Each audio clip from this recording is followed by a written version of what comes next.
Hi everyone. Hello, friend. আমি আগের দিন একটা ভিডিও দিয়েছিলাম যেটা অ্যাম্বেলসাইড ওয়াটারফল দেখতে এসেছিলাম, যেটা এখানকার ফেমাস ওয়াটারফল। আর তার দ্বিতীয় পর্ব আবার শুরু করলাম।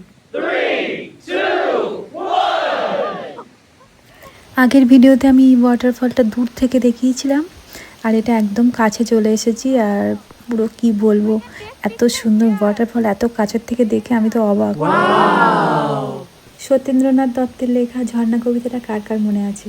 ঝর্ণা ঝর্ণা সুন্দরী ঝর্ণা, তরলিত চন্দ্রিকা চন্দন বর্ণা।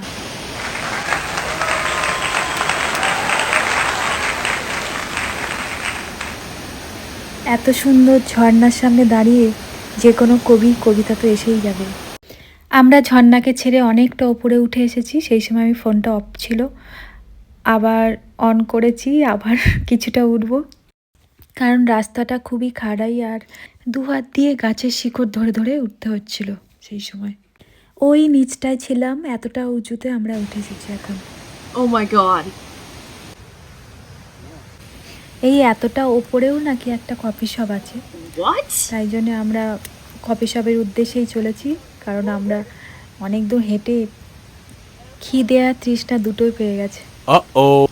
আর এই যে টেবিলটা, মানে এত পরিমাণে এখানে বৃষ্টি হয় এই জঙ্গলটাতে, পাহাড়ি জঙ্গলে, আর শ্যাতলা পড়ে গেছে। আমরা অনেকটা দূর হেঁটে হেঁটে হেঁটে হেঁটে তারপরে লাস্ট পর্যন্ত কফি শপের খোঁজ পেলাম। What is coffee shop? It's just Oh, yeah. just here. What is this, Andy? It's an old thing when people used to come through this gate. Oh, okay. But I don't. বহু বছরের এই পাথরের পাঁচিল আর গাছের গায়ে সব জায়গাতে বড় বড় মস জন্মে গেছে।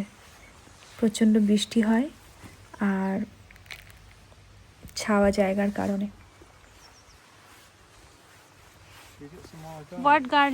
আগের ভিডিওতে বলছিলাম না রসুনের গাছ, যে পাতাটা রসুনের মতো গন্ধ, এখানে প্রচণ্ড চারিদিকে। আর সামনে কি সুন্দর রাস্তাটা পেলাম, উঁচুতেই গাড়ির রাস্তা পেয়েছি। আর ওই যে দেখা যাচ্ছে কফি শপ, আমরা ওখানেই যাচ্ছি। ঝিরঝির করে একভাবে বৃষ্টি হচ্ছে, আর জঙ্গলের সাউন্ড, তার সাথে এই উঁচু জায়গা, পাহাড়ি অঞ্চল, আর একটা সুন্দর কফি শপ। দারুণ ব্যাপার। তার সাথে খুব ঠান্ডা কিন্তু।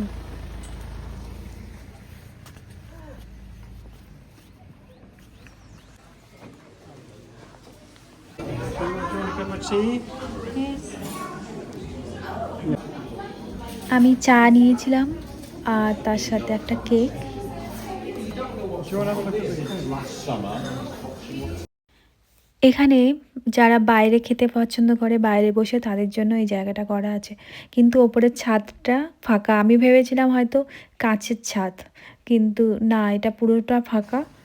আর দূর থেকে পাহাড়গুলো দেখা যাচ্ছে কুয়াশার মতন, আর বৃষ্টি হচ্ছে। খুব সুন্দর নাজারা, কি বলবো, এত সুন্দর। আমার তো গানই করতে ইচ্ছা করছিল, এত সুন্দর পরিবেশ। बड़े अच्छे लगते हैं ए वेदा, What? A jungle, Stop. ए धरती और तुम। অন্যের কাছে বৃষ্টিটা বিরক্তের কারণ হলেও আমার কাছে খুব প্রিয় প্রিয় প্রিয়। আমি বৃষ্টি খুব ভালোবাসি। আমরা আবার ফিরে চললাম, কিন্তু রাস্তা দিয়ে যেতে পারতাম। আমি বললাম যে আমি জঙ্গল দিয়ে যেতে চাই।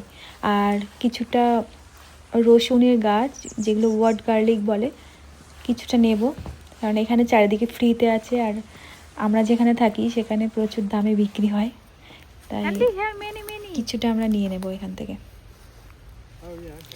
আমার হাজবেন্ড তো ছুরি দিয়ে আগাগুলো কাটছিল, আর আমি বলছিলাম কি, শুধু গাছগুলো যদি কাটা হয় তাহলে আমাদের বাড়ি যেতে যেতেই শুকিয়ে যাবে। তা ওগুলো গোড়া সমেত যদি আমরা উপড়ে নেই, তাহলে বাড়িতে গিয়ে বসাতে পারবো, আর ওগুলো অনেক দিন থাকবে, হয়তো 1 বছরও থাকতে পারে। বাঙালি বুদ্ধি তো একটু বেশি কাজ করে, ওই জন্য আমি ভাবলাম কি, গোড়া শুদ্ধ নিলে অনেক দিন থাকতে পারে। Oh my god. ইংলিশ বুদ্ধি। শুধু পাতাগুলো কাটছে।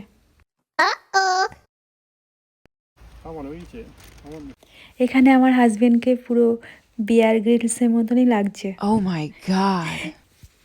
I can do this. আমি ওকে বললাম তুমি তো পাতা কেটেছো, এবার দেখো আমি কি করি, যেগুলো অনেক দিন পর্যন্ত থাকবে, কয়েক বছর পর্যন্তও থাকতে পারে। পুরোটা রেনকোট পরা, কারণ ঝিরঝির করে বৃষ্টি হয়েই চলেছে। আর আমি পুরো গোড়া থেকে উপড়ে নিচ্ছিলাম। আর গোড়ায় হচ্ছে রসুনের মতো বাল্ব ছিল ছোট ছোট, যেগুলো আমার বাড়ির টপে আমি বসাবো, আমি ভেবে রেখেছিলাম আগে থেকেই। আর বসালে ওটা অনেক দিন থাকবে, আবার ভবিষ্যতে ওর থেকে আরও অনেক গাছও হতে পারে, তাই আমাদের টাকা খরচা করে কিনতে হবে না।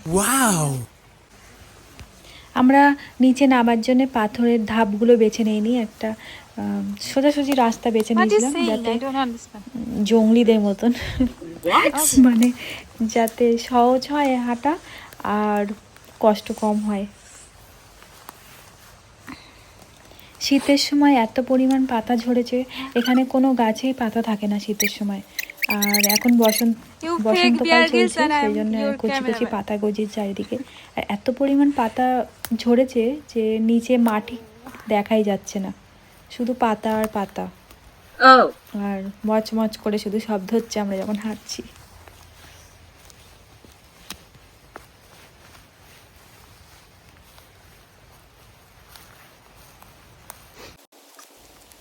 অনেকটা দূর হেঁটে আসার পরে আমি ভাবছিলাম হয়তো একেবারে নিচেই চলে যাব আমরা যেখান থেকে এসেছি, কিন্তু দেখলাম ঘুরে ফিরে সেই পাথরের ধাপে এসে পৌঁছেছি।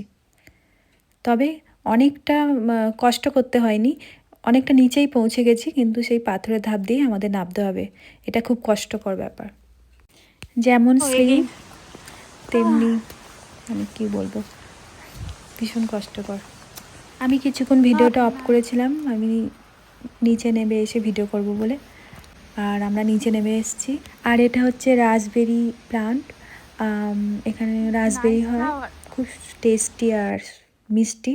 আর আমরা আমাদের সফর শেষ করে আজকের মতন বাড়ি ফিরে যাচ্ছি।